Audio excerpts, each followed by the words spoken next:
Blessed love and peace. Brief addenda, because we in the thick. See the sunlight situation. So, all right.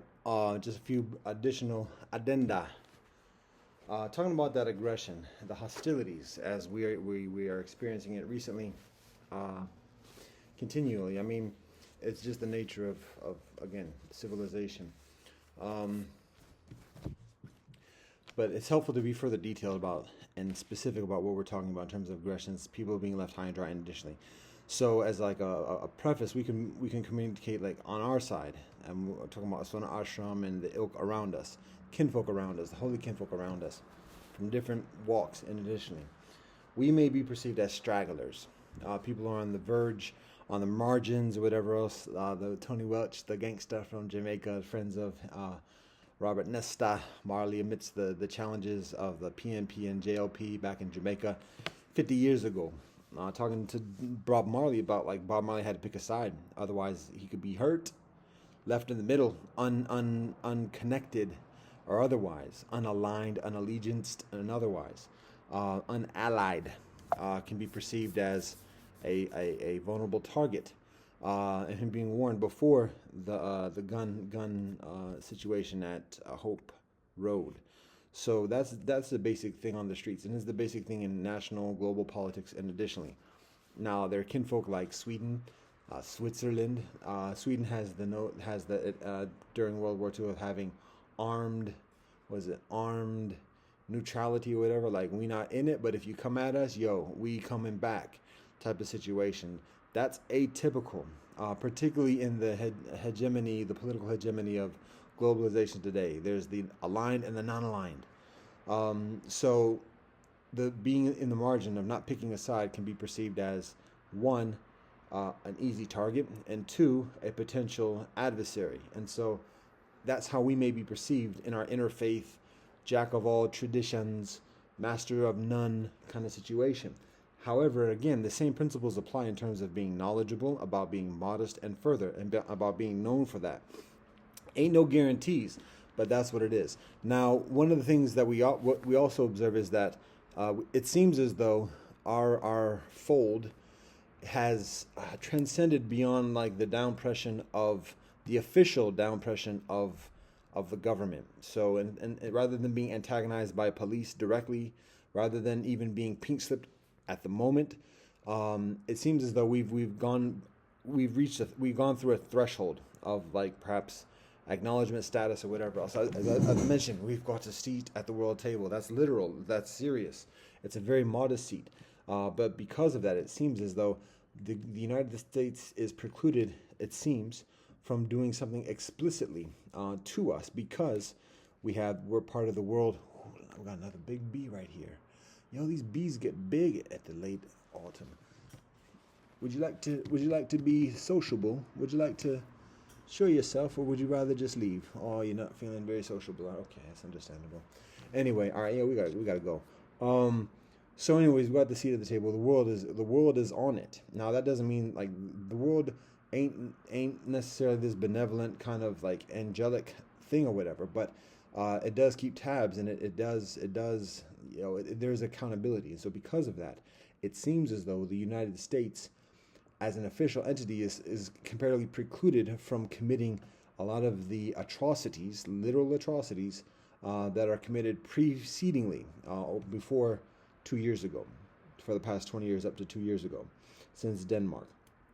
However, at the same time, there's also seemingly less protections from the U.S. government from the gangsterism of religions and ethnicities, and additionally, and whereby before we might have been experienced the atrocities from the U.S. government directly through pink slipping and other things from the police, and additionally, at the same time, there is certain protectionism from the gangsterism accordingly. So it's like, this is our slave, not your slave kind of situation.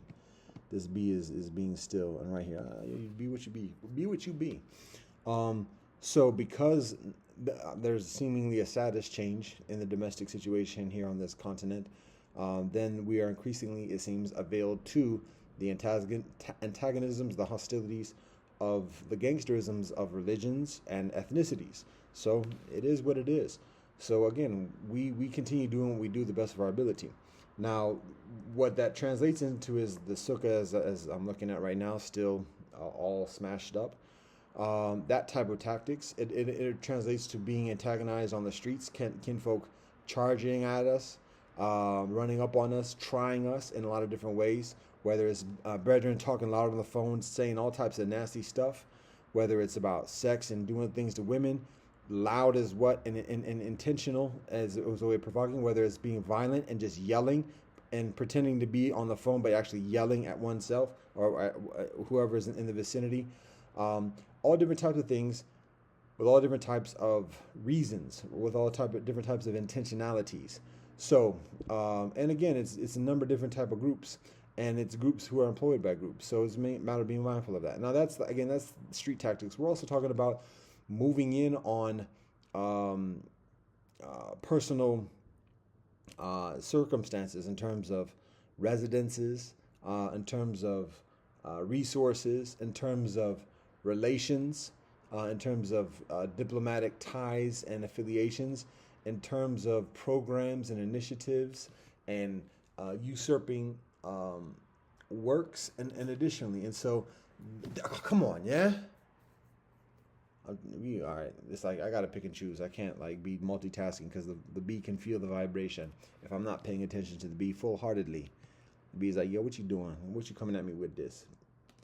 Otherwise, you gotta be calm and peace, calm heart and mind when interacting with the insects, particularly the bees, particularly the big bees, and ain't worried about getting stung too tough, but don't want the bee to sting because we understand that's challenge for the BB. Anyway, come on, we helping you.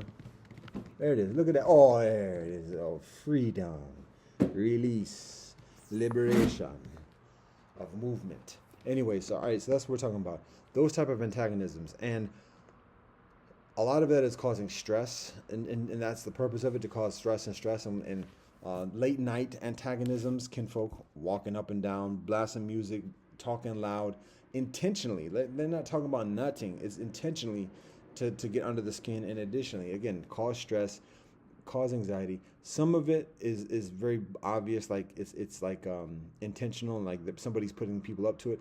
Some of it is like just, again, demons and angels type of situation, like cats out their mind, just doing things that are nonsensical. So all that being said, it's a matter of maintaining the calm, maintaining the patience as much as possible, not biting on the antagonisms. At some point, we got to stand our own too when it becomes too much. However, recognize that it's a ploy for getting enveloped in the bullshit. So be mindful of that. Worrying less about ego. Disrespect is a thing on the streets. However, at the same time, recognize anybody who's playing that disrespect game is a slave. Everybody is a slave in the republic. There's nobody who's the head dog. There's no man who's a head dog. So anybody who's trying to do that ego, big kingpin thing, they're full of shit. Nobody's a kingpin in the United States. There's no man who's top dog with money and guns or anything else like that. So that helps to quell the ego and that quell that disrespect. Recognize, oh yeah, that's a slave right there. They're playing that game. They're doing it for somebody else. So anyways, but again, pushing on people's houses, pushing in on projects. When we show interest in someplace, another community coming in and flexing and making a move on that, recognizing the things that we've developed, taking what and this is a number of occasions in recent years and even in the past year, taking things that we've done and cultivated, and then utilizing that as their own. And additionally, so ain't no hate on that, because no weak art prospers, and we're not in it for like remuneration or whatever. But particularly, it's the hostile and antagonistic way it's done, because we're sharing. You want to use it. There ain't no need to steal it. Like, I mean, we recognize when people do those tactics, again, they're doing somebody else's bidding, and it's for a further reason. So anyways, all that being said, when it comes to the sukkah, wrap it up with this one. We're gonna do another joint. That first joint was like under 10 minutes, and now we'll see if we do this one. Come on, it's no knock on wood. It's like, God, do it by the grace of the Most High. So here's the conclusion. with the sukkah, whoever did it, like we've already communicated, like the communications that we receive concerning responsible parties and everything. It's a quiet thing or whatever else, and the usual stuff. The usual suspects are still there: the Jewish community, the Muslim community, the LGBT community, the Italian community, the conventional community, the United States itself, the city of Cleveland Heights, the black militant community. Those are like half a dozen usual suspects right there, from whom we've received direct hostilities and threats within the past year. So those are the usual suspects. Now that's just a partial list, and that's the main list. Now that's like amidst the communications that we receive, there's still the concerns of ongoing antagonisms from each of those groups specifically. Didn't even mention like white supremacists, but white supremacists, not getting too much directly from kinfolk on that level. So anyways, that's the usual suspects. And again, the nature of the antagonisms happen in different ways.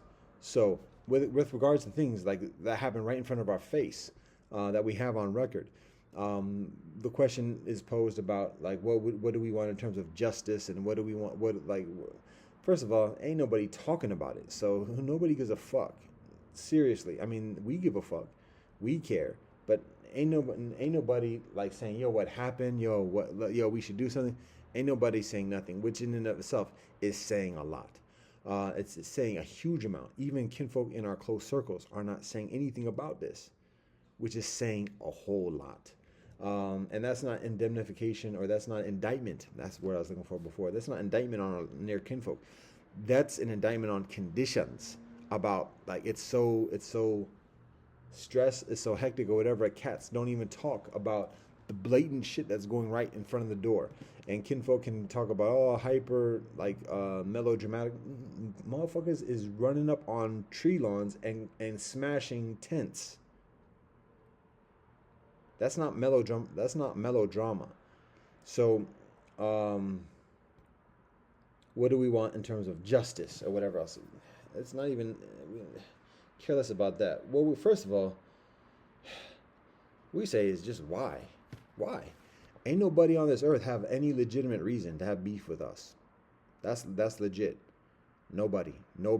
And when I talk about the cistern that I've done dirty over 20 years ago, and I make significant amends, I change my path, even though that kinfolk have less legitimate grounds of beef, because one, I strive diligently to make amends. Two, kinfolk, by and large, are enveloped in similar activities kinfolk selves. So to be like have some kind of death vendetta or otherwise is contradictory. So all that being said, there's nobody on this earth has legitimate beef with us.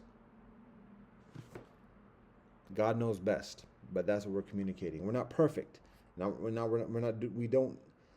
not innocent. However, in terms of having legitimate beef with us, there's nobody on this earth that has legitimate beef with us. That being said, that don't stop people from having antagonisms, from having hostilities, from trying to take advantage or opportunities or whatever else. So in this type of situation, somebody's obviously trying to make some kind of statement or whatever. The question we just said is why? What are you telling yourself? How are you like rationalizing this to yourself, or and rationalizing it to others, rationalizing it to your community, because you have to answer for this to your community, and legitimate it, justify it, or whatever else. So we ask that the people who do that, who we see do it themselves, what we anticipate the kinfolk saying is one of two things. Either one, they got direct orders to do that, so that's what their boss told them to do, so they just did it. Or two, they got paid to do it. That's the second thing. Those are the two basic rationales. Those kinfolk don't have beef with us, because if they did, they hit us right there. And then, instead of just and driving off, they were on orders. So that's if we ask them directly. Now, if we ask the people who told them, gave them those orders, whether they paid them or whether they gave them direct orders, or both.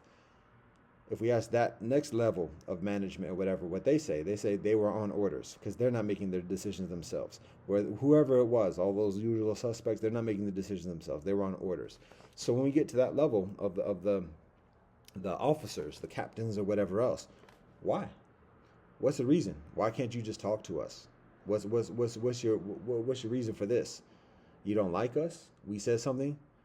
How do you justify this to yourselves? Like, we honestly, like, if we've done something to offend you, we've done something to hurt you, please let us know. We're on trial right now before God. Literally.